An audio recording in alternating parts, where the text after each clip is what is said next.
en Derechos Humanos, iniciando esta actividad los días sábados con lo que son los cineforos para abordar la temática de los derechos humanos y la educación de los mismos a través de las películas. El día de hoy contamos con la participación de Laura Louza, de Carolina Girón y de Fernando Fernández, que nos van a compartir sus opiniones, sus puntos de vista, sus experiencias, sus comentarios, todo aquello que nos ayuda a enriquecer el área del conocimiento de los derechos humanos a través de la película Invictus, que para lo cual les voy a compartir una pequeña lámina que tenemos acá preparada, donde vamos a ver un poco acerca de la película, que es una película del año 2009, que es una película dirigida por Clint Eastwood y que fue protagonizada por Morgan Freeman, interpretando el papel de Nelson Mandela y el papel del jugador de rugby que ayuda a Mandela en todo este proceso de unión de la nación surafricana, que es interpretado por el actor Matt Damon. Esta es una película altamente emotiva, altamente educativa, altamente conectada con la situación que como venezolanos estamos viviendo, porque es un momento muy crucial, muy importante, en el cual necesitamos unirnos a través del perdón, a través de la unión, a través de la compasión, del amor. Y la película trata de esto, ¿no? Es lo más relevante que yo considero como cineasta que tiene la película, que es que transmite una situación muy compleja para el pueblo sudafricano, a través de todo el tema del apartheid y cómo esta situación fue desuniendo, dividiendo a la nación sudafricana durante muchísimo tiempo. Todo el trabajo de Nelson Mandela a través de su postura firme y siempre sostenida en el tiempo de que el trabajo de la paz es lo que nos va a llevar a ser libres y a estar en unión eterna, pues le transmite al público esta historia que quizás para muchos no era conocida. Esta historia está basada en el libro de John Carlin, Playing the Enemy, que a su vez es una adaptación llevada a la gran pantalla, en este caso por Clint Eastwood. Es particular porque la realización de esta película fue una iniciativa inicialmente de Morgan Freeman, quien tenía de alguna forma la inquietud de llevar esta historia a la pantalla, pero no hallaban cómo poderla empaquetar, como le decimos los productores audiovisuales, en un tiempo corto de 90 minutos. Porque obviamente la vida de Mandela da para hablar muchísimo al respecto y para tener muchas horas en pantalla. Entonces, buscando y buscando y buscando, pues Morgan Freeman halló este libro, se lo presentó a Mandela como una alternativa para llevar a su vida a la gran pantalla. Mandela dio la venia para que esto pudiera llevarse a cabo. Y bueno, gracias a Dios tenemos esta película que tuvo múltiples nominaciones en el año 2009 a los Oscar, a los Globos de Oro, a los Critics' Choice Awards, al sindicato de productores, al sindicato de actores, y tiene una crítica absolutamente favorable con respecto a esto. Más allá de la crítica, más allá de toda esta situación positiva de la película, yo creo que lo importante y la conexión que hacemos con el Cineforo y que iniciamos esta actividad con esta película tan particular es que parte de lo que trata la película y lo que transmite la película es que las personas, y lo dice Mandela muchísimas veces a lo largo de sus discursos, es que para llegar a la razón, para llegar a que las personas podamos de alguna manera generar movimientos hacia adelante, y eso lo podrán explicar muchísimo mejor los expertos, podemos empezar con una conexión emocional. Si la gente no siente empatía, si no siente en la piel lo que le está pasando, pues difícilmente la gente puede de alguna manera moverse hacia adelante. Entonces, esto es lo que hace Mandela cuando une en un solo sentimiento, que es el equipo de rugby, a toda la nación sudafricana, sin importar si es de un lado o si es del otro. La emoción de la pasión, en este caso del rugby, y la emoción de ver a su país triunfar en el deporte es el punto que consigue Mandela para finalmente poder dar los pies, mover la estructura hacia adelante de lo que fue toda esta reunificación a partir de este momento circunstancial de la historia sudafricana. Dicho esto, pues los dejo con la compañía de Carolina Girón, que es abogada, coordinadora general de Observatorio Venezolano de Prisiones, quien va a arrancar la charla la tarde de hoy. Luego contaremos con la participación de Laura Louza, abogada, profesora universitaria y directora de Acceso a la Justicia, y tendremos cerrando el panel la tarde de hoy con Fernando Fernández, que es abogado y monitor de derechos humanos. Entonces, pues bueno, gracias a todos por participar, gracias a todos por estar aquí la tarde de hoy. Bueno, adelante, y yo voy a apagar mi cámara para que el internet nos ayude la tarde de hoy. Gracias a todos y bienvenidos.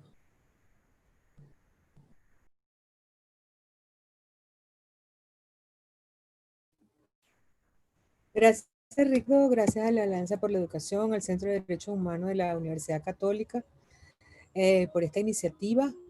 Y muy a nosotros como el observatorio somos fanáticos o admiramos la figura de Nelson Mandela por su condición de ex recluso y la manera como él pudo unir a un pueblo a través de de ideas diversas, y el caso de la película Invictus fue una de ellas, como es el Mundial de Rugby que gana Sudáfrica, y fue gracias a la unión de las diferentes razas, valga la redundancia, que existían en Sudáfrica, y que pudo bajar la supremacía blanca y poder unir a ese pueblo, y con base a eso lograr la unión de un país. También gracias a mis compañeros Laura y Fernando por esta tarde lluviosa que nos acompaña. Yo realmente quiero dar como unos poquitos visos de quién fue Mandela, algo muy corto porque, como bien dijo Ricardo, su vida fue muy fructífera y hay muchísimas cosas que hay que hablar. Podemos comenzar de que el nombre de Mandela es Rolihlahla, y luego le pusieron el nombre cristiano de Nelson. También lo llaman Madiba porque es el nombre del clan donde nació en Sudáfrica. Nace el 18 de julio de 1918 y muere el 5 de diciembre de 2013 a los 95 años. El 18 de julio, para las organizaciones que defendemos derechos humanos de las personas privadas de libertad, es significativo porque en el 2015 la Organización de Naciones Unidas designó el día del cumpleaños de Mandela, el 18, como el Día Internacional del Recluso. Inclusive colocó su nombre a las reglas mínimas del tratamiento al recluso, y en esa reforma del 2015 pasaron a llamarse reglas Mandela. Por tanto, para nosotros es un objetivo, un norte, y para todas las personas que estudian criminología, que estudian penología y todo lo que es la parte penitenciaria, las reglas Mandela son la Biblia, el libro de consulta, porque es la que nos indica los estándares mínimos que debe tener una prisión para funcionar correctamente y bajo mantener a las personas con la dignidad que debe ser, como ser humano y como persona vencida ya y pagando su cuota a la sociedad, que es el cumplimiento de una pena en un centro penitenciario. Fíjense una cosa, Mandela permaneció 27 años preso, fue acusado por delito de sabotaje y por incitar a una huelga de trabajadores. Realmente es un delito político porque no hubo la muerte, y no hubo una acción violenta, que sí hubo dentro de la vida de Mandela, porque fue el líder de una lucha armada y una serie de situaciones que vivió en su juventud antes de llegar a este juicio, pero realmente lo enjuician al final por esta situación. La primera imputación fue la pena de muerte, y luego en el juicio de Robaina, bueno, es condenado a cadena perpetua junto con los otros dirigentes del Consejo Nacional Africano, y bueno, van todos a la isla de Robben, hacen trabajos forzosos, celdas únicas, pero muy pequeñas, de 2 por 2. Vemos que hay que tener en cuenta que Nelson Mandela era un hombre de más de 1,80 de estatura, un hombre muy alto, un hombre muy fuerte. Bueno, y pasó toda su vida preso. Fíjense que algo que debemos rescatar de Mandela, que a pesar de que hubo escenas violentas en su vida, las palabras finales en el tribunal, cuando iba a ser condenado. Me voy a permitir leerlas porque son impresionantes. Él dice, he luchado, la última parte de su discurso en el tribunal, he luchado contra la dominación blanca y he luchado contra la dominación negra. Aprecié el ideal de una sociedad democrática y libre en la que todas las personas vivan juntas en armonía y con igualdad de oportunidades. Es un ideal que espero vivir y lograr, pero si es necesario, es un ideal por el que estoy preparado, voy a morir. O sea, ya vemos que independientemente de actitudes violentas que se vieron en la vida de Mandela, sobre todo en su juventud, siempre que yo creyó firmemente en la democracia y en una sociedad libre y justa, donde no hubiera la supremacía ni de una raza ni de otra, ni de un color ni de otro, ni de un pensamiento político ni de otro, sino que todos tenemos espacio dentro de nuestras sociedades y todos podemos convivir en ella. Es el ideal que debemos conseguir todos. Y realmente son cosas que uno va hilando de la vida de Mandela y siempre ve este ideal democrático y que ojalá todos los países, por todo lo que estamos viviendo, podamos tener este pensamiento de querer unas democracias tal vez con sus imperfecciones, pero donde todos tenemos espacio, donde todos tenemos derecho y donde todos podemos decir lo que sintamos sin ofender al otro y sin faltar el respeto al otro. Donde las discusiones sean entre adversarios y no entre enemigos. Donde podamos escuchar la crítica sana y corregir errores. Donde podamos estar de acuerdo o no estar de acuerdo. Pero siempre lucharé por vivir que me puedas decir las cosas aunque yo no esté de acuerdo con eso. Entonces, eso, todo esta situación y todo aquello que Mandela nos da durante su vida y que podemos ver reflejado en la película, porque aunque son 90 minutos muy condensados, donde realmente vemos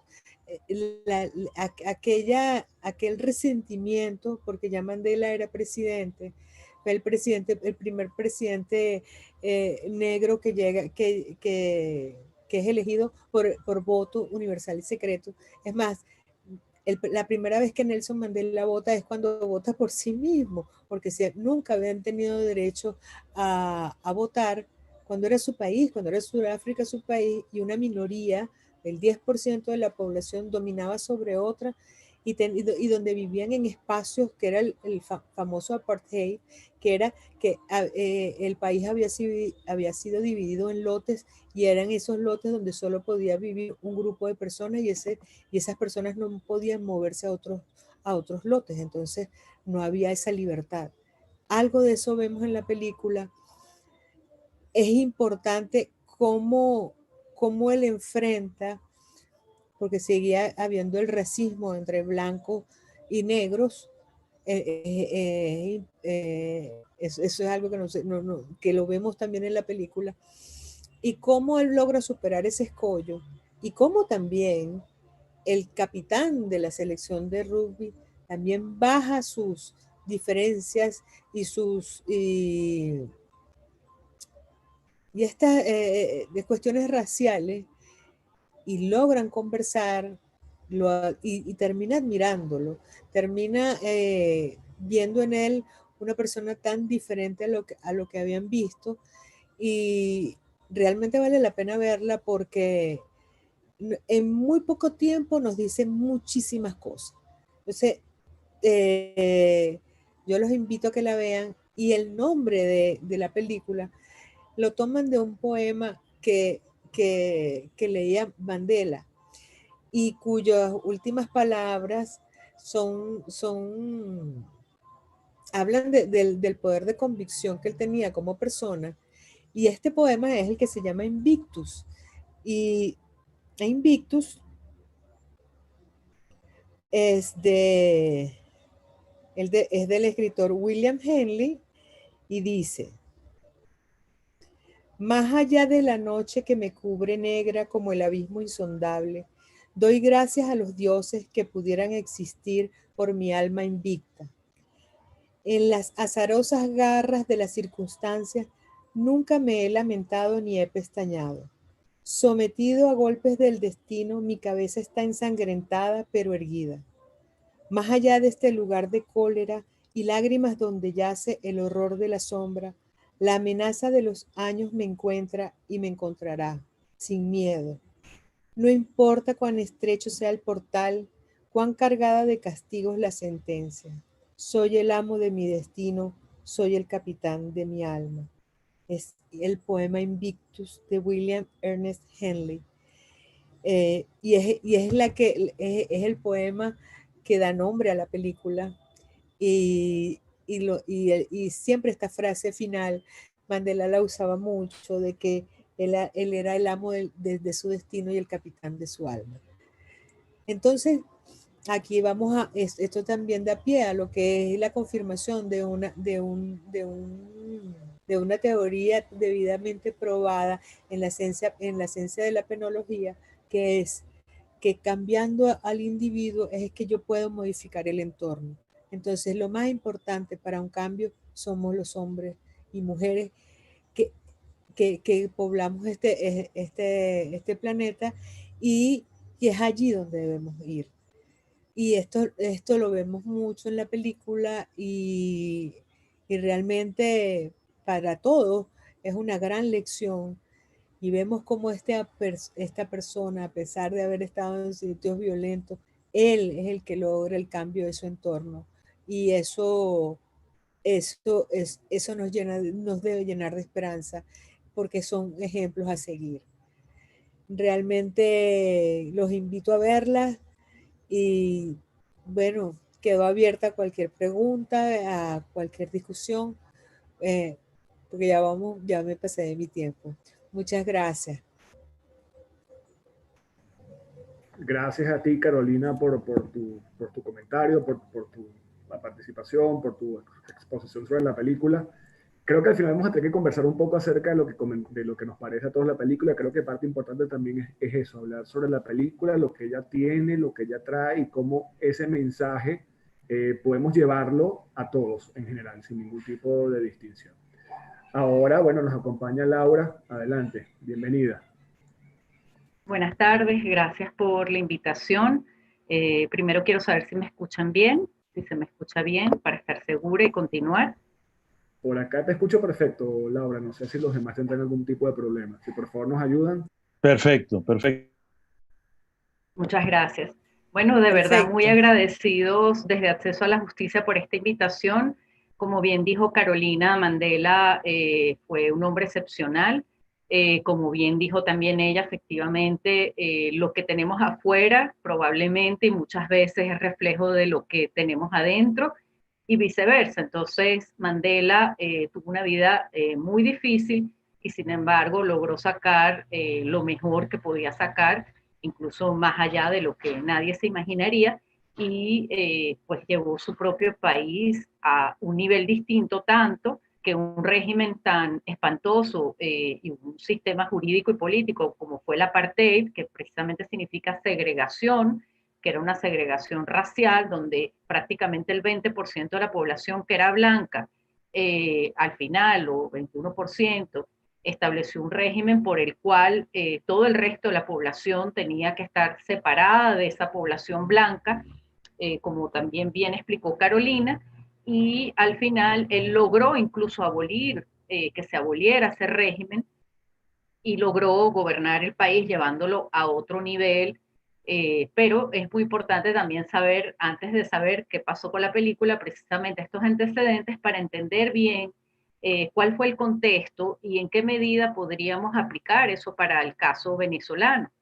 El contexto en Sudáfrica fue que el gobierno, un gobierno de tendencia liberal en el sentido económico, pero también político, Estado de Derecho, respeto de derechos humanos, quería mejorar su situación, traer inversión y mejorar su situación económica y de prosperidad. Entonces, para eso había muchísima presión ya hace tiempo de la comunidad internacional con respecto a la liberación de Mandela, y se decide el mismo gobierno y la misma mayoría blanca, la que tenía todo el poder y no tenía nada que perder, ni necesitaba aparentemente nada, decide liberar a Mandela y llega a un acuerdo por el cual legaliza los partidos, todos los partidos, incluso el partido del que había sido parte Mandela, y se empieza a dar una situación donde se prevé la posibilidad de elecciones libres. Y justamente en ese contexto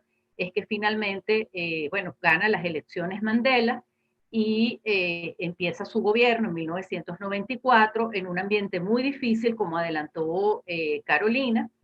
Y la película Invictus, que es una película basada en un libro de un autor que se llama Carlin, donde él cuenta cómo fue precisamente la historia, no solo habla de Mandela, pero la historia que se explica en la película, que es que en 1995, un año después de que Mandela empezó a gobernar, Sudáfrica era la anfitriona de la Copa Mundial de Rugby, que es el deporte nacional.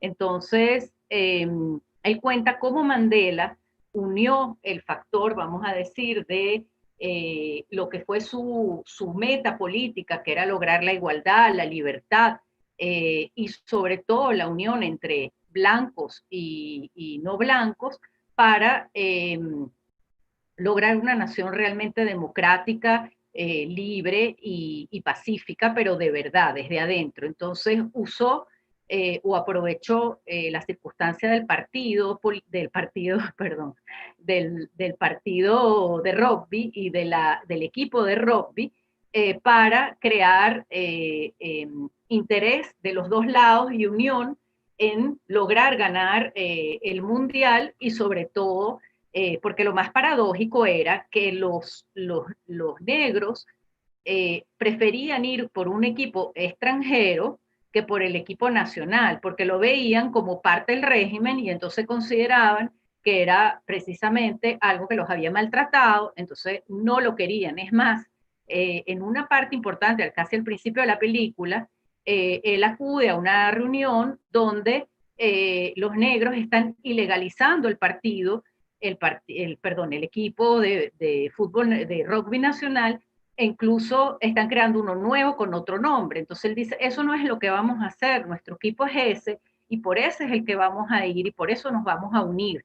Y entonces también en la película es muy importante el rol, y además en la realidad lo fue, porque esto no es ficción, esto es real, del capitán del equipo, y del equipo en sí, que de golpe se ve transformado en un actor político, que obviamente no lo era, y empieza a conocer la realidad de Mandela, la realidad del país, empieza a ir a las comunidades, y toda la unión, toda la nación realmente se une, blancos y negros, en este objetivo, y empieza a hacer lo más importante, y efectivamente, sorpresivamente, porque no era un equipo muy bueno, ganan el campeonato, y logran eso. Y bueno, hay frases muy importantes de Mandela como que un equipo, un país, o por ejemplo, el tema de que él decía que el país estaba hambriento de grandeza y por eso era indispensable. Obviamente no lo entendían ni siquiera sus compañeros, ni siquiera la gente que lo rodeaba, y además creían que lo miraban raro, pues por lo menos así se expresa en la película, que de verdad invito a verla, y, y bueno, y queda claro cómo este señor Mandela tiene un nivel no solo de inteligencia superior, sino también espiritual, y ve más allá cosas que nadie vio, porque los de él incluso no entendían y estaban hasta molestos, cómo él pudo crear esta unión. Y hay muchos pasajes en la película y detalles que yo de verdad invito a verla, que no es solo lo del equipo, sino son muchos detalles con el personal, cómo mezcla blancos y negros, cómo acoge el personal que venía del gobierno anterior, etcétera, donde él dice, yo nunca voy a mirar ni el color, ni de dónde vienen, nada de eso, y va uniendo y va tratando precisamente de crear esa idea de un solo país, independientemente de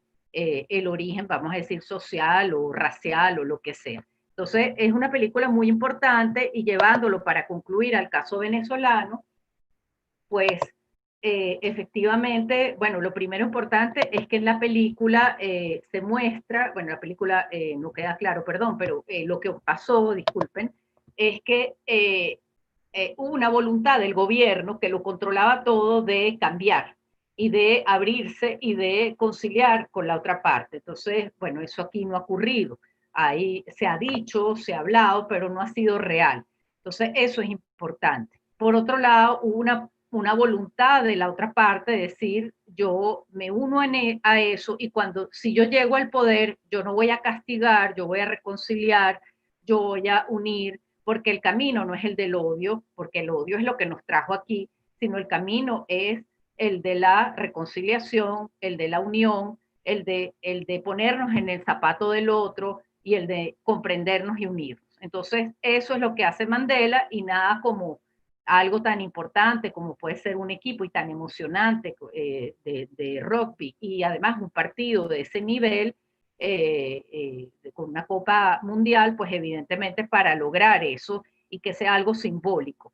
Y luego la otra cosa que se ve muy importante es que el equipo de gobierno y el gobierno era la minoría, porque la raza blanca es la minoría en ese país y sin embargo es la que manda, pero logra llegar a un momento a entender que tiene que gobernar de una manera distinta y avanzar para que el país sea el país, porque vivimos todos juntos y tú no puedes estar segregando al resto o descalificándolo porque tú tienes el control o porque tú tienes el poder, tú tienes que hacer un solo país. Entonces, al final, lo otro interesante de Mandela es que Mandela en su juventud era comunista, bueno, quien no, en los años 50, según he leído, y porque fue en esa época que lo era, pero independientemente de eso, lo importante es que Mandela no hablaba de una ideología específica, él promovió la privatización, promovió la empresa, promovió el mercado, pero también dar oportunidades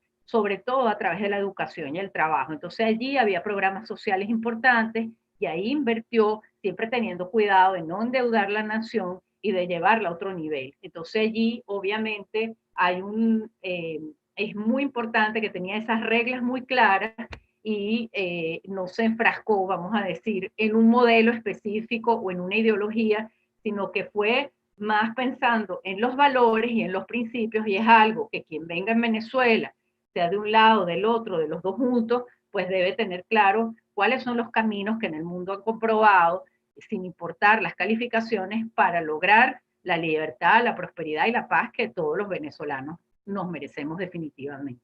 Bueno, muchísimas gracias y por el tiempo sobre todo. No, gracias a ti, Laura, por tu exposición, por tus comentarios. Y bueno, vamos a darle el paso ahora a Fernando Fernández, con quien tengo el placer de compartir enseñanzas en fábrica de cine. Adelante, Fernando. Sí, señor, tenemos ahí un proyecto muy hermoso con adolescentes entre 12 y 18 años y que ojalá muchos de ellos estén viendo esta producción que estás conduciendo, Ricardo. Te felicito por el tema y te felicito también por haber concebido esto, ¿no? El concepto es muy importante. Bueno, ahí me toca hablar de la parte, digamos, un poco intelectual de Nelson Mandela, por un libro que ha sido publicado en Venezuela en el año 2015, pero que resume la actividad de Nelson Mandela en Venezuela en el año de 1991. Antes de eso, quiero hacer una semblanza complementaria a lo que muy gentil y brillantemente han hecho Carolina y Laura sobre la película. Y es un poco para entender la importancia del rugby en Sudáfrica. Sudáfrica forma parte de la Commonwealth. La Commonwealth es la comunidad de las excolonias británicas, incluido el propio Reino Unido, ¿no? Es decir, toda la gama de países son en total 68, ¿no? Que van desde Canadá, Australia, Nueva Zelanda, Trinidad y Tobago, Guyana, Jamaica y varios países africanos, Botswana, Tanzania, etcétera, ¿no? Entonces, para ellos, el tema del rugby fue incorporado como una de las actividades fundamentales del legado británico. Entonces, en muchos países, y concretamente en Sudáfrica, era el deporte nacional. Aplicado con una emoción, con una pasión, con un sentido de pertenencia, identidad nacional muy grande. Por eso es tan importante el uso político de ese factor de unión que le dio Mandela en esa película, en esa oportunidad, que fue lo llevado al libro y luego a la película, ¿no? Ahorita me transporté y pensé que Mandela era Morgan Freeman, lo vi como, como el actor, que esa es una de las cosas interesantes de la película, ¿no? Yo la he visto 3 veces y estoy dispuesto a verla una 4ª vez, porque es una película que emociona, que apasiona, que motiva, que inspira, que llena de pasión y de fervor, conmovedora, ¿no? Hay que ver, y además muy bien actuada, por supuesto. Los actores principales y los secundarios hicieron unos papelazos ahí, de tal manera pues que logra transmitir esa emoción. Uno se siente identificado sin ser uno jugador de rugby y sin entender las reglas del juego, pero uno entiende, digamos, la pasión que se desata ahí. El juego era con el equipo de Nueva Zelanda, que era el equipo imbatible de la Commonwealth, y por eso era tan importante, porque el equipo surafricano estaba desmotivado, estaba absolutamente desmoralizado y venía perdiendo en muchas oportunidades. Y como era el equipo integrado exclusivamente por blancos, creo que había un solo africano puro de las tantas etnias que existen allá, que entonces, bueno, no encajaba, pues, ¿no? Por eso los africanos originarios trabajaban, cada vez que iban a los juegos de fútbol, a los juegos de rugby, le apostaban al contrario del equipo surafricano, porque estaba integrado exclusivamente por blancos, salvo una excepción, ¿no? Entonces, eso da un poco la idea psicológica de lo que se vive en esa apasionante película. Como les repito, la volvería a ver una vez más. Bueno, creo que eso nos da una idea bien interesante del tema, y por eso políticamente, y vamos a estar claros, Mandela era un tipo de una inteligencia muy grande, además de su tamaño y su volumen como personaje, tuvo una gran inteligencia, y yo creo que ese es el gran valor del personaje, desde el punto de vista intelectual, porque él tuvo una transición. Laura decía de manera muy clara, pues, que él había sido comunista, él fue partidario de la lucha armada, y por eso el cambio que él tuvo en la prisión fue el de plantearse la posibilidad de una lucha civil no violenta, ¿no? Él es un poco heredero no solamente de ese poema Invictus y de los seguidores de esa idea, sino también un poco heredero de la idea gandhiana de la lucha no violenta. No olvidemos pues que Gandhi, aunque era de origen indio, también trabajó como abogado en Sudáfrica y se planteó el tema de los derechos de los indios allá, que habían sido trasladados.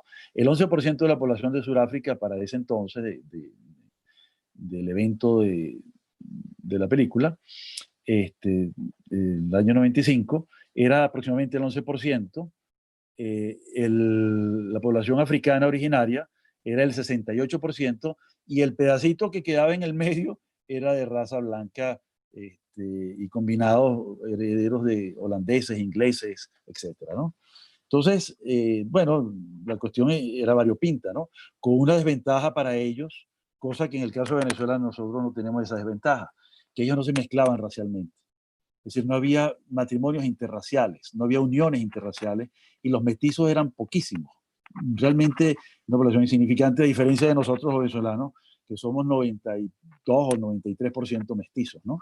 Eso da una idea, pues, de que hay un contraste interesante, favorable a los venezolanos, pero pone en evidencia también lo difícil que era para Mandela lograr la unión, siendo la mayoría podían aplastar a la minoría, ¿no es cierto?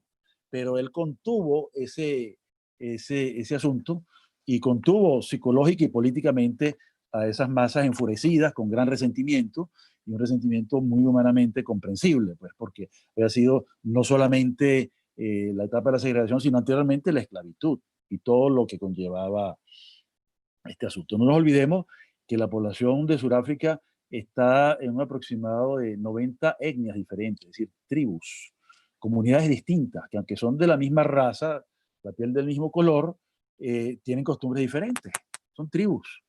Y todavía se mantienen algunas comunidades así un poquito apartadas, pero ya es por propia elección. Ya no es una cuestión de orden legal. Entonces surge el apartheid en el año 47-48, cuando gana las elecciones blancas, por cierto, un partido pro-nazi que había apoyado a los nazis en el Tercer Reich. Y bueno, es un poco la herencia. Ahora vamos un poco al libro. El libro se escribe, se publica en Venezuela, lo publica una publicación muy bien hecha de la Universidad de los Andes, ¿verdad? Que condujo el profesor Hernán Lucena, y donde hay una serie de monografías muy interesantes, muy bonitas. La obra está en PDF, y yo se la voy a hacer llegar a los organizadores del evento para que lo divulguen, porque está hecho para eso, pues, está en PDF. Entonces, ahí se destaca una frase de Mandela, que la dijo en otro lugar. No la dijo aquí en Venezuela, pero la pone en el libro. Dice así la frase: luchar por la paz puede ser más peligroso que luchar en una guerra. Eso nos ubica en el momento en que él estaba, digamos, conduciendo el país, como le dije, todavía un país enguerrillado, con cientos de años de prejuicio, con varias décadas del apartheid y absolutamente en conflicto, y él tenía que buscar una salida política para evitar una guerra civil o unas matanzas, ¿ok?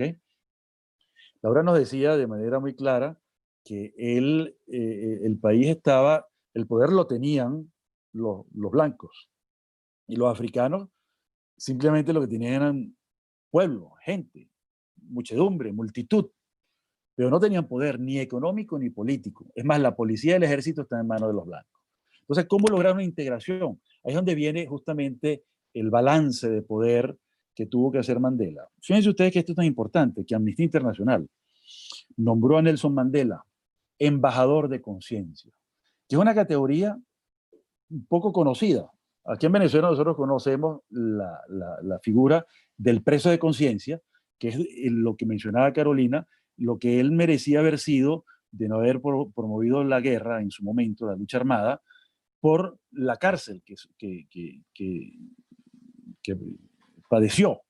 Fíjense ustedes que aquí en Venezuela hay presos de conciencia porque no han promovido la lucha armada, porque no han promovido la violencia, sino que su lucha es pacífica. ¿Okay? Entonces son dos categorías distintas. Entonces, embajador de conciencia es una cosa y preso de conciencia es otra. Siendo embajador de conciencia de Venezuela, Mandela viene a Venezuela en el 91, invitado por Carlos Andrés Pérez en su segundo gobierno, y dejó una serie de enseñanzas acá, ¿no?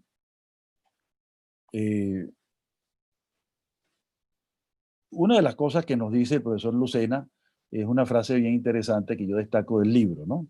Un poco pensando en lo que el último Mandela llegó a pensar y que se tradujo en esa película estupenda de la cual estamos hablando. Dice así, profesor Lucena: las batallas del mundo se ganan cuando los que están en desacuerdo llegan a la conclusión de que el único camino a andar será el camino de la comunicación, la negociación e intercambio. Ese camino es un viaje largo de intercambio de opiniones, sabiendo que no siempre se estará de acuerdo en todo. Ese camino es uno de los que enseña a la humanidad que estar en desacuerdo no significa la batalla perdida, sino que es solamente una pausa en el viaje, durante la cual hay que tomar un tiempo para descansar y retomar esas energías necesarias para volver a la mesa de diálogo y negociación. Yo creo que eso es un mensaje realmente muy claro, muy importante para Venezuela.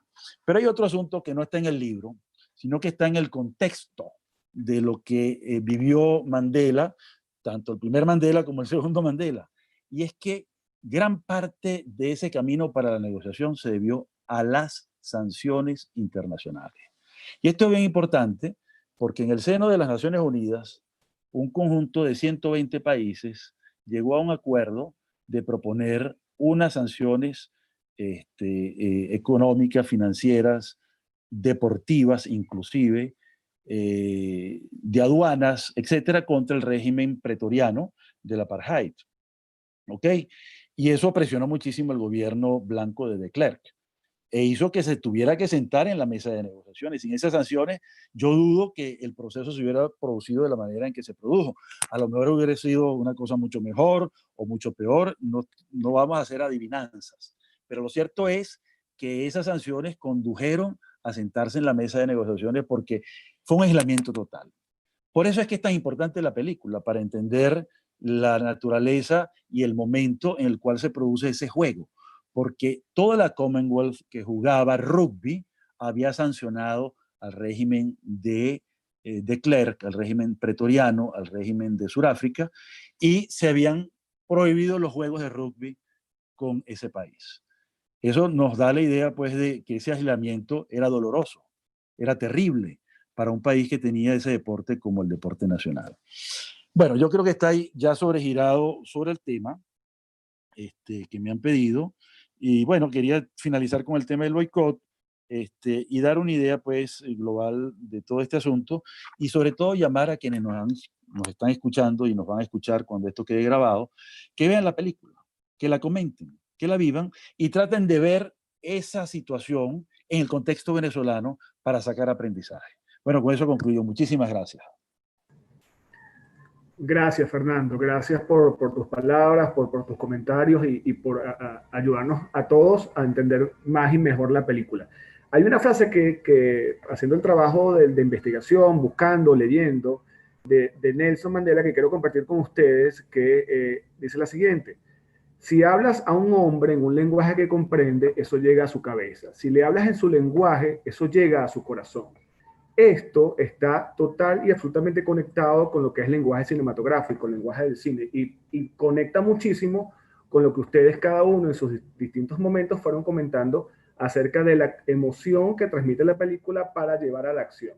Entonces, a partir de este punto y conectando con lo que es la idea del cineforo, que es el primero que vamos a hacer de muchísimos que estamos planificando, es cómo desde el cine puede ayudarnos a través de historias, bien sea basada en hechos reales o creadas, nos puede ayudar con este tema de la emoción a conectar para mover a la acción en el tema de los derechos humanos. A ver cómo el cine nos puede ayudar en este sentido, cada uno desde su óptica. Podemos hablarlo desde el punto de vista personal, desde el punto de vista teórico, desde el punto de vista de los derechos. ¿Cómo creen ustedes que funciona esto? Antes de entrar a las preguntas que están llegando vía WhatsApp, por favor. Los escucho ustedes, Carolina, Laura, Fernando, como quien quiera compartir su experiencia acerca de este planteamiento.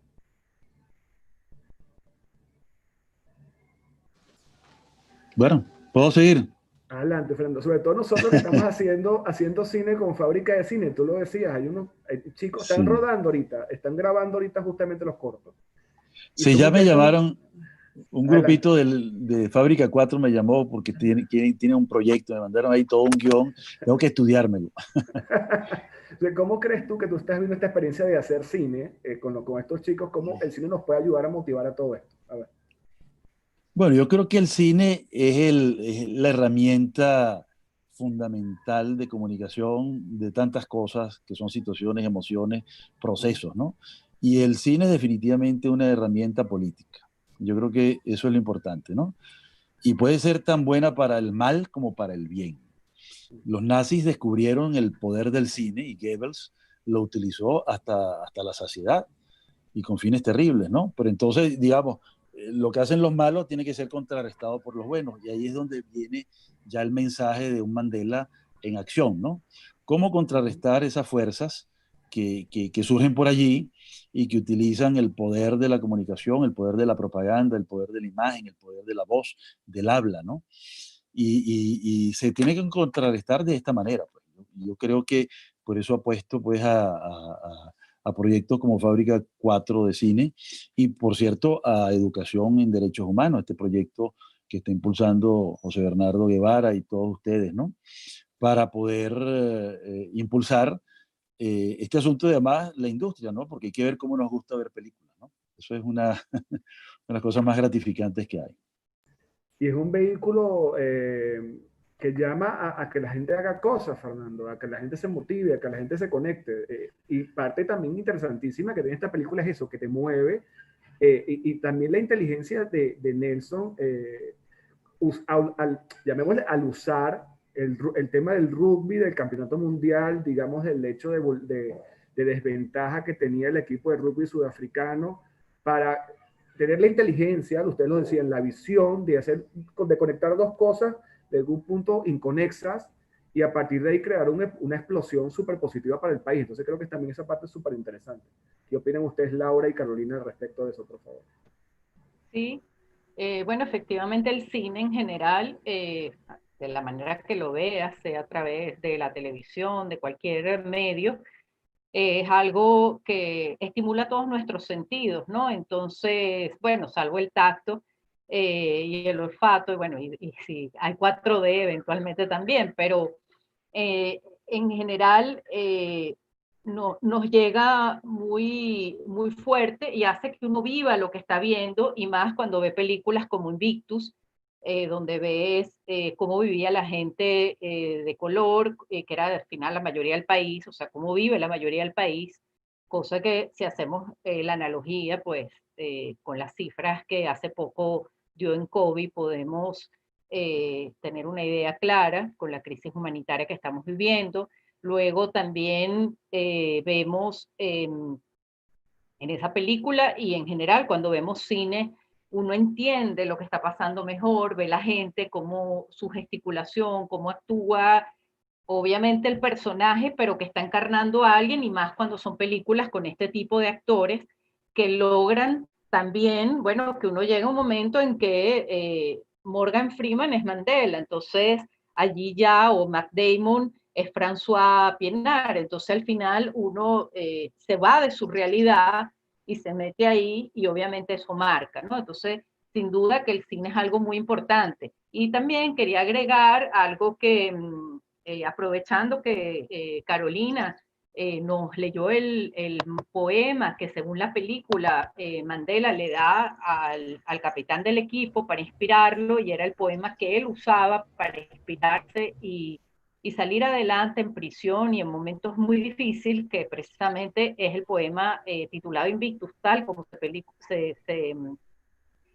se titula la película. Pues yo aprovecho para contarles un dato curioso, que de todas maneras si uno lee bien en Wikipedia, busca por ahí, descubre que en realidad ese no fue lo que le dio Mandela a François Pienaar. Lo que le dio fue el discurso de Teodoro Roosevelt, un discurso que Teodoro Roosevelt dio en la Sorbona de París el 23 de abril de 2010, que fue llamado un pedazo de este discurso particularmente, que fue llamado El hombre en la arena, en inglés, y que es espectacular. Y bueno, si hay oportunidad lo leo, pero si no, obviamente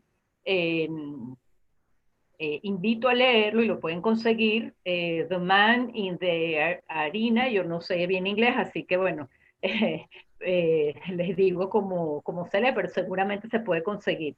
Y allí dice que algo muy importante, para resaltar una frase que también es parte de lo que tenemos que tener presente en nuestra triste historia venezolana en los últimos años. Primero, lo importante, dice: quien se esfuerza valientemente, quien erra, quien da un traspiés tras otro, pues no hay esfuerzo sin error ni fallo. Pero quien realmente se empeña en lograr su cometido, quien conoce gran entusiasmo, quien se consagra a una causa digna, y quien en el peor de los casos, si fracasa, al menos fracasa atreviéndose en grande, eso es muy importante, porque yo creo que los venezolanos hemos tratado de reconquistar nuestra democracia. Obviamente nosotros también estamos por la vía pacífica, y ojalá aquí lográramos llegar a una reconciliación, como lo que pasa en la película, y lograr ese estado de ánimo, vamos a decir. Perdón. Hay un micrófono abierto, pero no sé cuál, porque tengo todos aquí los micrófonos cerrados, pero no importa. Adelante, Laura. Sí, a un estado de ánimo tal que nos permita llegar a esa visión de, o alguien que nos dirija, pero lo ideal, como decía Carolina, o sea, tenemos todos que lograr ese estado de ánimo y esa situación donde entendamos que esto va mucho más allá de nosotros mismos, y lograr que tenemos que hacer un gran esfuerzo para reconstruir el país y unirnos, y saber estar en el zapato del otro. Así que creo que, bueno, el cine en general, obviamente, sobre todo películas de este calibre y esta película en particular, son algo que hay que tener presente si queremos reconstruir este país. Y como dice Fernando también, que quería rescatar eso, también en el contexto de lo que ocurrió en esa época, la comunidad internacional tuvo un rol fundamental, la presión, y eso es muy importante, y aunque a veces nos parezca que no es suficiente o que no logramos el objetivo, no importa porque eso va haciendo mella y hace que los gobiernos por lo menos estén conscientes de que no lo están haciendo bien y que tienen que cambiar y que los ciudadanos también se sientan de alguna manera, a pesar de todo, atendidos. Bueno, muchas gracias. No, gracias a ti, Laura. Carolina, algo que complementar, algo que compartir de esta experiencia, viendo los derechos humanos a través del cine.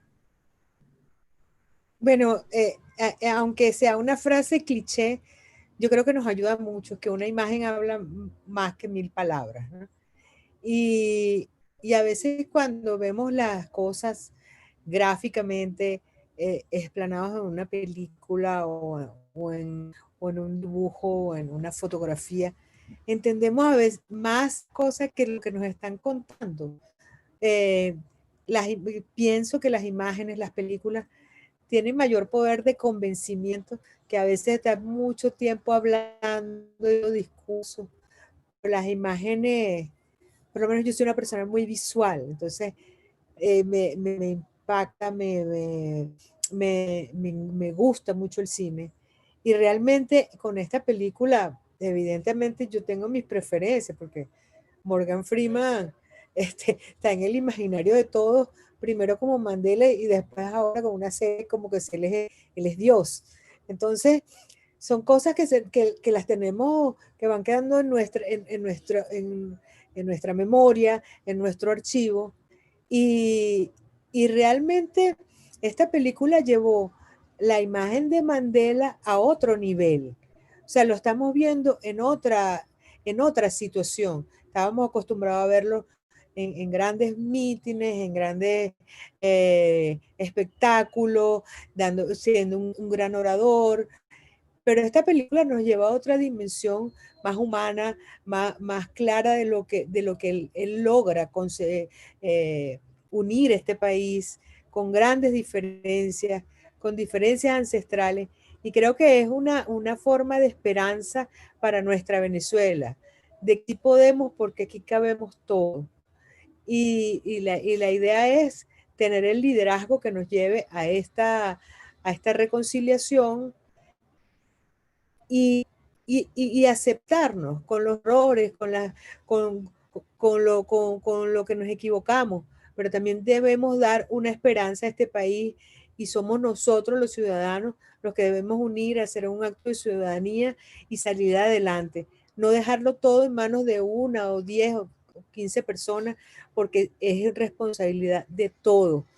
Porque si en Sudáfrica, a pesar de las muy buenas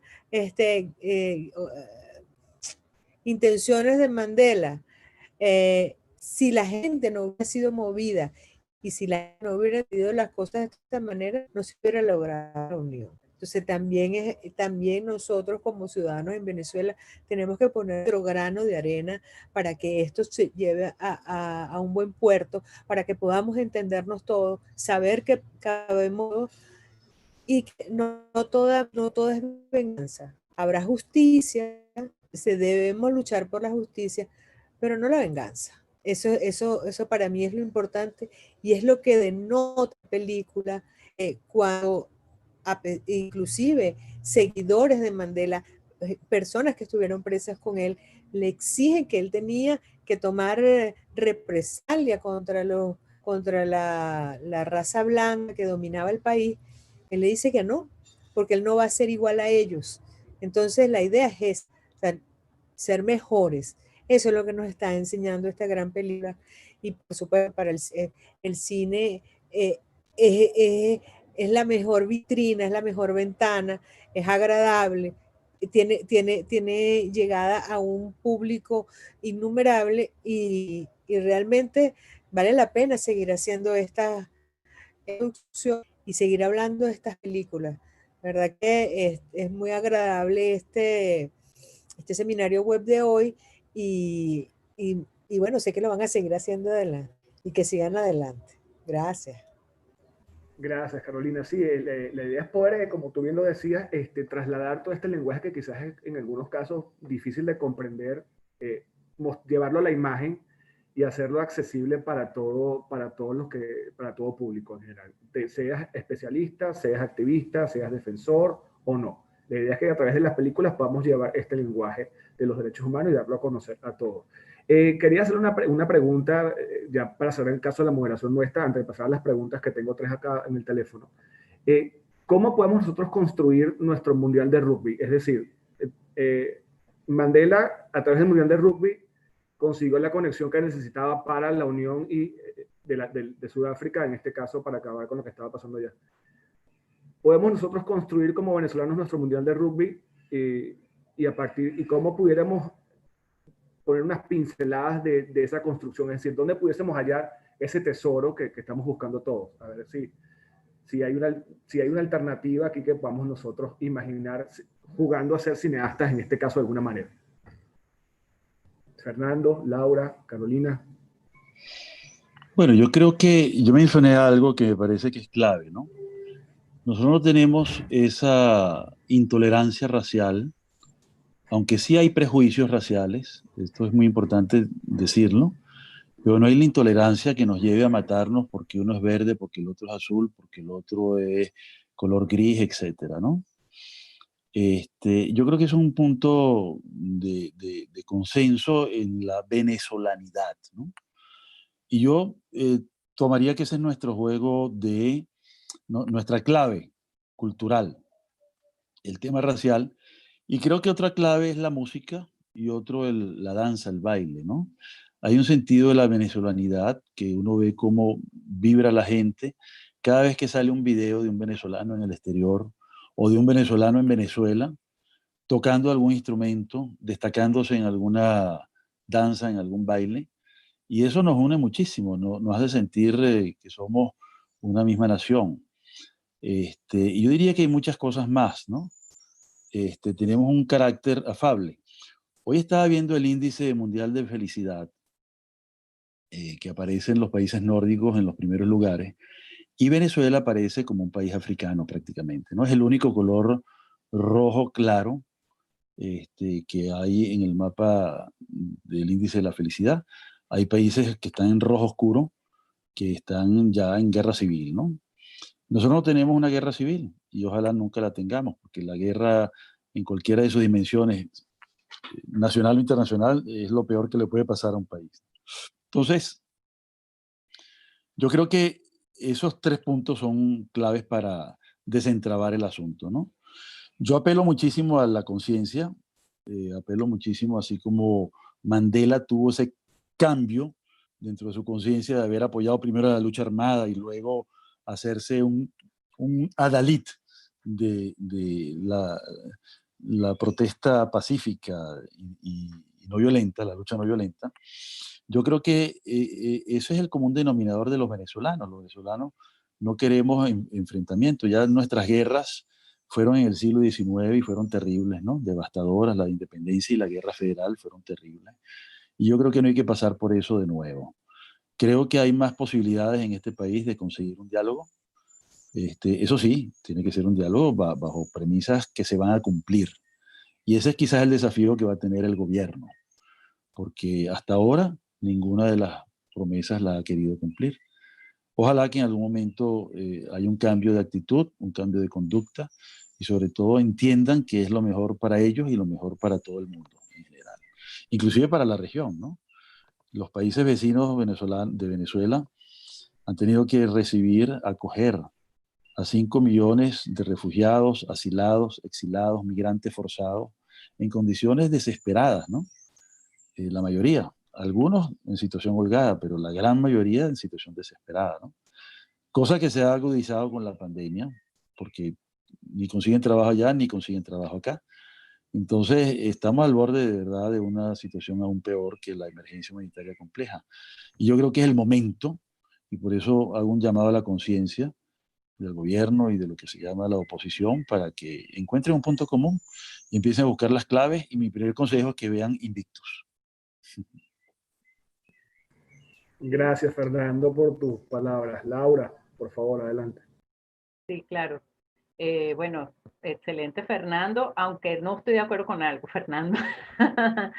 Fíjate, yo sí creo que haciendo una analogía, no tenemos un problema racial, a pesar que el régimen ha tratado de dividirnos también con eso, insistiendo en eso, sino lo que tenemos un problema de discriminación política que se ha transformado en una parte donde quien es parte del gobierno tiene una serie de privilegios y quien no lo es o quien está cercano de alguna manera y quien no lo es, pues obviamente puede suceder cualquier cosa, desde maltrato, represión, hasta simplemente no pasa nada, ¿no?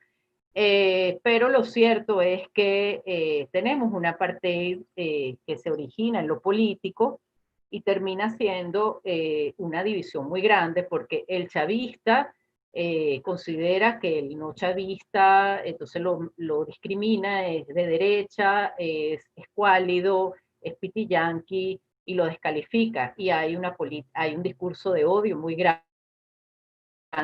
Y por otro lado, del otro lado también, por lo sufrido o por la razón que sea, pasa lo mismo, pues el otro es chavista, entonces hay una descalificación, entonces eso significa que es corrupto o que es ignorante o lo que sea. Entonces, al final del día eso nos divide mucho y sí, para mí hay una situación donde se crea una situación muy parecida a lo que podría haber en África, en Sudáfrica, perdón, donde efectivamente había una división de la población, allí era por el color, aquí es por este tema de la ideología política y sobre todo más que una ideología política, porque yo creo que aquí ya a la altura el chavismo donde anda no es una ideología política, sino simplemente un régimen de dominación, pero sin duda es o soy parte o no soy parte, y según donde estés, pues entonces te vas a poner en una situación, como sea, ambos extremos se encuentren y terminan en el odio y en la descalificación.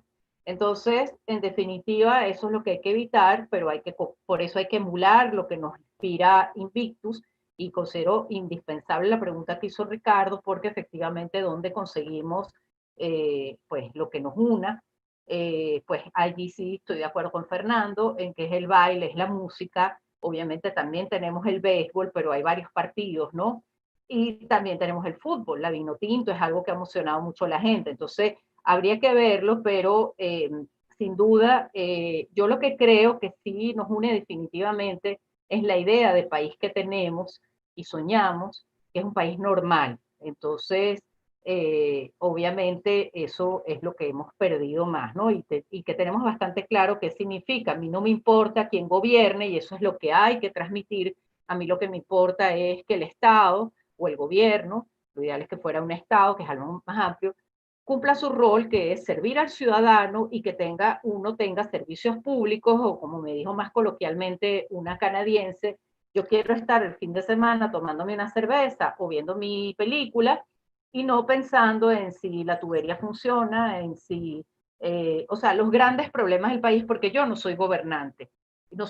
El gobernante se tiene que ocupar de esas grandes cosas y uno sentir que todo fluye y hace su vida y no estar todos pendientes de la política y este problema. Entonces, hay que buscar educar al ciudadano en cuáles son sus derechos, en qué puede esperar de un gobierno, en qué tiene que esperar, y educar a quien gobierne en rendir cuentas, enseñarle cómo hacerlo, y que eso es fundamental, y el ciudadano también participar de una manera pacífica y positiva, y el gobierno entender que eso no es una crítica, sino eso simplemente es parte del rol de ser un ciudadano del siglo XXI, ¿no? Entonces, creo que obviamente valores que nos unen, estos grandes, vamos a decir, atributos que tiene el venezolano o que tiene el país, su naturaleza, sus bellezas naturales, su cultura, su música, puede ser cualquiera de ellos, pero sin duda alguna, para mí el gran ideal al final va a ser la reconstrucción, porque en sí el trabajo, la reconstrucción, y cada quien quizás con un proyecto dependerá un poco cuál sea el que cada quien reconozca y en cuál queda trabajar cada quien. Gracias, Laura. Carolina, ¿algo que agregar, por favor? Ricardo, es una pregunta muy difícil. Y ya Fernando y Laura, bueno, siempre dieron Fernando la parte cultural y también todo lo que es la parte deportiva. Recuerdo cuando llegó la Vinotinto, que ahí que ellos pasearon en un autobús por la Plaza Venezuela, y ahí se nos olvidó muchas cosas si éramos de un bando, de otro, porque yo creo que este gobierno nos ha querido poner en bandos cuando todos somos venezolanos, y realmente en el fondo lo que todos queremos, porque los buenos somos más, es lo mejor para nuestro país, que queremos tener. Muchos evocan los que están fuera del país, aquella Venezuela que dejaron, que ya no existe lamentablemente. Pero creo que podemos construir algo mejor y de verdad dar ahorita la receta, que es lo que nos une. Es muy difícil, es un compromiso muy grande, no lo veo así tan inmediato, eh, ojalá lo tuviéramos. Pero yo creo que yo tengo la fe de que va a aparecer. Ese partido de rugby, ese campeonato de rugby va a aparecer en cualquier momento y nosotros nos vamos a unir. Coincido contigo, Carolina. Ese partido está a la vuelta de la esquina. Eso va a llegar y obviamente no hay fórmulas mágicas, no nos conocemos en este momento. Simplemente es un juego que hacemos los guionistas cuando lanzamos preguntas y bueno, a ver qué sale. A ver, esta tormenta de ideas, a ver qué se nos ocurre, quién quita que de aquí salga esa idea que estamos buscando. Ya para ir cerrando, porque estamos ya por culminar, tengo aquí 3 preguntas que nos hicieron llegar a través del chat de WhatsApp, que se las voy a compartir las 3 y decide cada quien cuál quiere contestar. No hay ningún orden específico ni nada especialmente. Pregunta número 1. ¿Qué recomendaciones daría a los venezolanos para una próxima reconciliación y justicia transicional? La segunda pregunta. ¿Qué metodología se llevaría a cabo para aplicar la justicia transicional? Y la tercera, a su juicio, ¿hay algún líder político venezolano reconocido o no que pueda impulsar una verdadera reconciliación entre los venezolanos? Y con esas 3 preguntas cerramos el Cineforo Verde. Quien quiera responderlas, pues adelante. Bienvenido.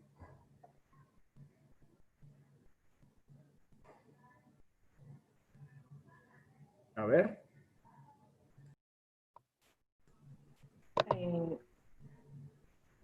Sí, ¿podrías repetirla? ¿Cómo no, Laura? Claro que sí. A ver. ¿Qué recomendaciones daría a los venezolanos para una próxima reconciliación y justicia transicional? Esa es una pregunta. Una segunda pregunta es, ¿qué metodología se llevaría a cabo para aplicar la justicia transicional? Y la tercera, a su juicio, ¿hay algún líder político venezolano reconocido o no que pueda impulsar una verdadera reconciliación entre los venezolanos? Ok, muchas gracias. Sí, podría responder.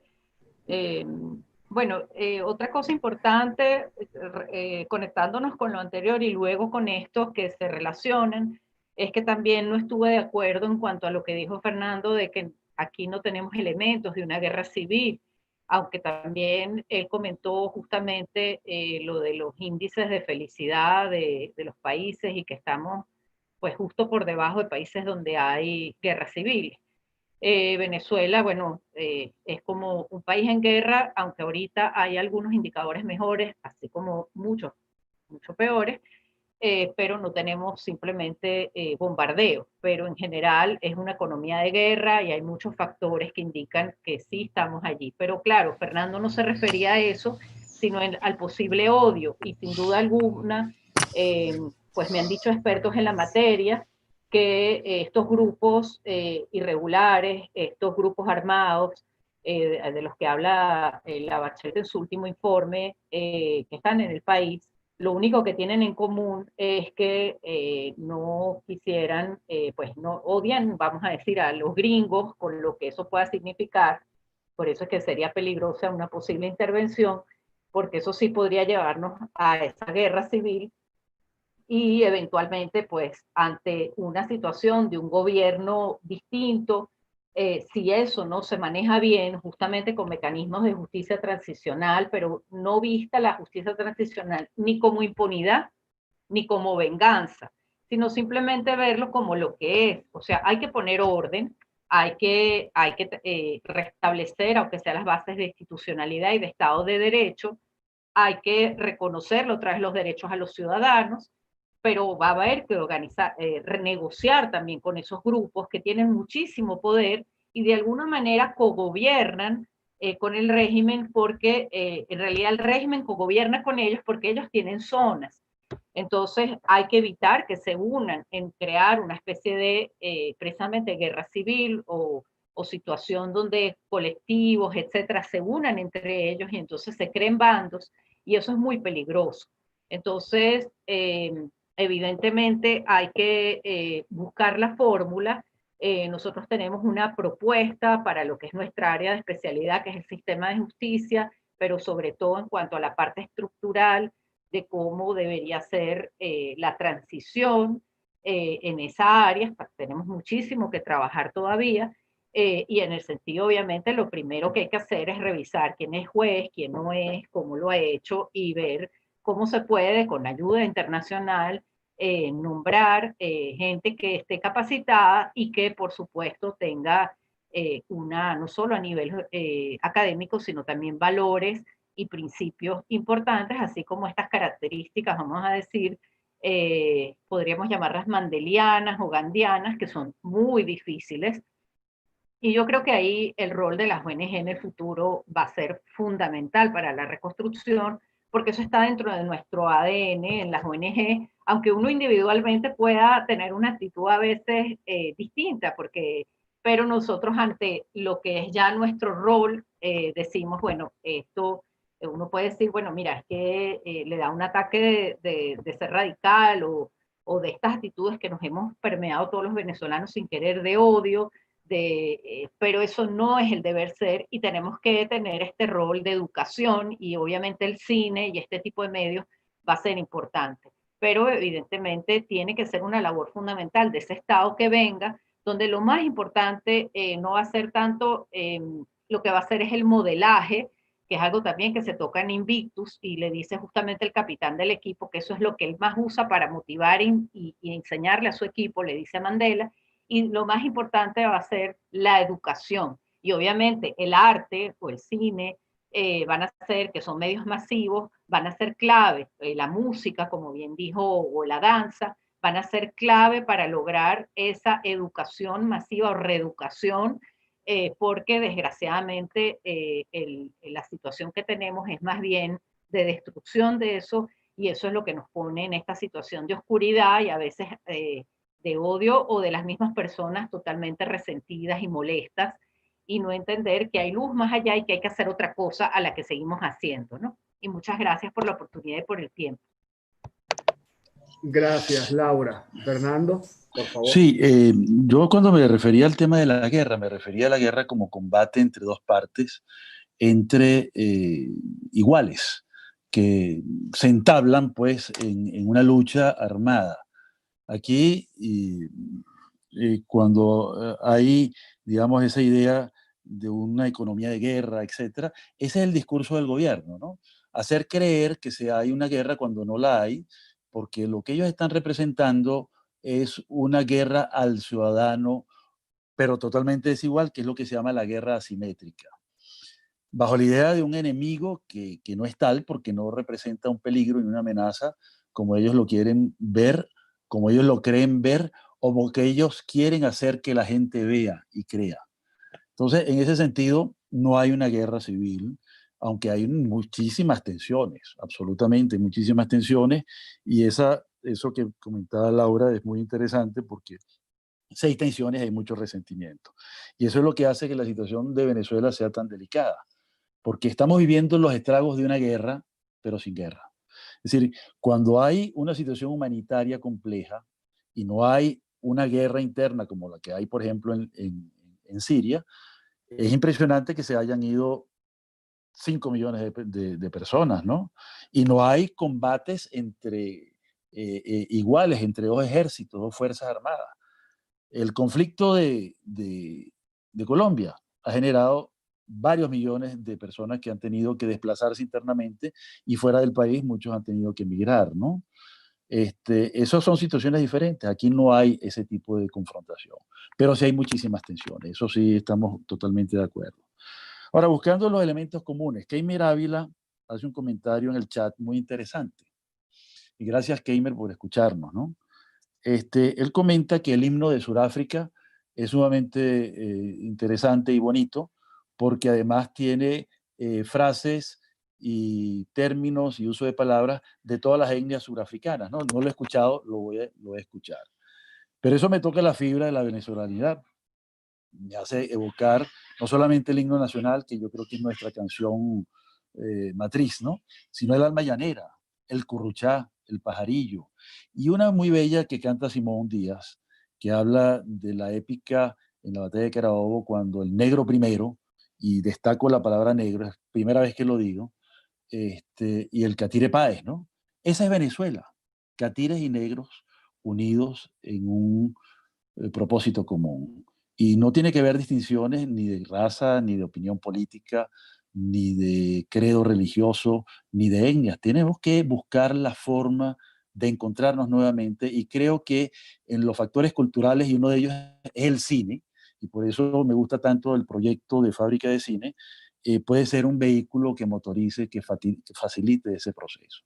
Así que bueno, muchas gracias por el tiempo también. Bueno, muchísimas gracias a todos. Hemos culminado el primer cineforo de la Alianza en Educación para Derechos Humanos, una iniciativa llevada adelante por el profesor José Bernardo Guevara en alianza con más de 50 activistas y organizaciones, entre los que se encuentra Fernando, Laura y Carolina. Agradecido también con el Centro de Derechos Humanos de la Católica, la profesora Argelia Peroso, que nos permite hacer esta conferencia con ustedes el día de hoy. Gracias a los que estuvieron conectados por el WhatsApp, gracias a quienes estuvieron conectados también por el YouTube. Y bueno, les pedimos que luego compartan el link a sus amigos, a sus allegados, a sus compañeros para que puedan ver esta grabación en YouTube. Y los invitamos pues a un próximo cineforo y a que vean la película Invicto si no la han terminado de ver o no la han podido ver. Y si la han visto, pues vuelvan a ver, porque siempre es una extraordinaria pieza audiovisual y cinematográfica para compartir. Muchísimas gracias a todos. Carolina, para que se despidan, por favor. Bueno, muchas gracias, Ricardo. Gracias al profesor Guevara, Centro de Derechos Humanos, a Carla, que siempre ha estado ahí con nosotros, y Argelia también ha estado con nosotros. Muchas gracias, de verdad, fue una linda experiencia. Estamos todos aprendiendo esta tecnología, a veces estamos como nerviosos, pero bueno, creo que salimos muy bien. Bueno, muchísimas gracias a Laura, Fernando, que siempre, ahí siempre pegaditos, como buenos amigos que somos, y bueno, creo que salimos bien. Siempre la primera vez la más complicada. Ya rompimos el hielo, sí. ya los demás vendrán como más relajados, pero bueno, ya también es que eso también sea un poco informal y divertido el asunto. Fernando, Laura, para que se despidan por favor y ya cerramos. Gracias.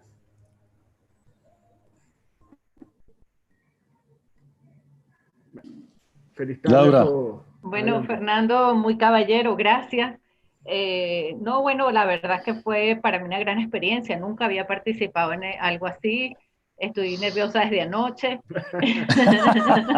Hoy no he comido tranquila, pero fue encantador, de verdad, Ricardo, te felicito por esta iniciativa y a todos los que están promoviéndola. Y además, la verdad, disfruté muchísimo la discusión, provoqué un poquito a Fernando con no estoy de acuerdo y no estoy de acuerdo, pero creo que eso llevó a aclarar conceptos que son fundamentales, también afuera de Venezuela, que si estamos en una guerra civil, no estamos en una guerra civil, estamos en una guerra económica, no estamos, ¿qué es esto en realidad? Obviamente yo hablo más de indicadores de economía de guerra, Fernando lo explicó brillantemente, y por supuesto pues que nos acompañe alguien como Carolina y el Observatorio Venezolano en Prisión es un honor porque pues las reglas Mandela son obviamente un antes y un después, y eso también es algo muy importante, entender que cualquier persona que está presa, aunque haya cometido un delito, es decir, un error muy grave que ha causado un gran daño social en la sociedad, porque eso es un delito, un hecho calificado como delito, pues es un ser humano, y los seres humanos tenemos derecho a la dignidad como la base de nuestra existencia, y eso se le olvida a la gente. Y yo creo también que esta experiencia venezolana nos está llevando a ver, estamos todos en algún momento, como vivía mucha gente antes en el país, pero no éramos conscientes, otros que a lo mejor podíamos vivir un poco mejor, como la clase media, entonces estar sin agua, o sea, estamos todos más iguales, más hacia abajo, cosa que obviamente como país no es positiva, pero como experiencia humana, si se toma desde lo positivo, es muy interesante y hace que entendamos que es no tener transporte, no poder, y nos hace ponernos en el zapato del otro y entender que cualquier día te puede tocar a ti y entender que tenemos que trabajar por estar como se merece este país, un país con estas riquezas, porque sin duda que era injusto lo que pasaba antes del chavismo, con un país con unas riquezas de esta magnitud, pues vivir todos bien, como nos merecemos y como debe ser, todos tener agua, luz, teléfono y todo lo que hay que tener para en el siglo XXI, obviamente, para vivir bien y lograrlas y tener todas las mismas oportunidades. Bueno, muchísimas gracias. Yo siempre estaré de acuerdo con tus desacuerdos, Laura. Y me encanta, porque justamente la idea de estos encuentros es el debate y bueno, y mantener un clima muy respetuoso y muy afectuoso de discusión. Así que bienvenido todas las críticas, los comentarios y las observaciones. Entonces, yo creo que para nosotros, y yo creo que me identifico con lo que han dicho tanto tú como Carolina y el esfuerzo que ha hecho Ricardo y todas las ONG que nos respaldan, ¿no? En este programa, estábamos convencidos de que Venezuela tiene un gran potencial. Yo tengo una enorme fe en las mujeres y hombres y sobre todo el grupo de jóvenes que se están formando, que los veo cada vez más interesados, ¿no? En estos temas de los derechos humanos. Yo me inicié hace muchos años en este tema de los derechos humanos, creo que las canas me delatan, ¿no? Estábamos por allá por los años 70, cuando comienza Amnistía Internacional aquí en Venezuela, y yo estuve en el grupo originario, en el grupo primero, ¿no? Soy de los ex jóvenes que todavía subsisten en Amnistía. Y en ese entonces éramos 5 pelagatos. Hoy en día es una legión. Y me impresiona la unión cada día mayor que observo. Me impacta muchísimo esfuerzos, por ejemplo, a Isa Armas, que es una persona que yo admiro, que ha logrado unir a una cantidad de gente que yo no tenía ni idea que existían, del interior, de cualquier pueblo, de cualquier ciudad de Venezuela. Entonces, bueno, hay hilos, hay puntos de contacto. Y aunque no nos conozcamos personalmente, porque el tiempo no nos ha permitido y la pandemia menos, estamos unidos. Y estamos además unidos en un propósito común que es rescatar y reconstruir a Venezuela. Yo tengo una gran esperanza y bueno, me voy muy contento de este programa. Es la primera vez, la primera experiencia de un programa así y me siento feliz de haber participado. Muchísimas gracias a todos ustedes. Excelente. Gracias a ustedes por atreverse y dar el sí cuando los llamamos a cada uno de ustedes y decir sí de una, porque ninguno titubeó. Eso es lo importante. Vamos para adelante y agradecidos. Bueno, que pasen una feliz tarde, que ojalá Gonzalo nos permita estar calmados el fin de semana porque la lluvia está fuerte. Y bueno, nos vemos en un próximo Cineforo. Muchas gracias a todos los participantes y a quienes nos han apoyado en la iniciativa. Buenas tardes a todos. Gracias por todo. Gracias. Chao. Listo, terminamos con la grabación. Feliz tarde, Gracias. cuídense. Listo, sí. Ya.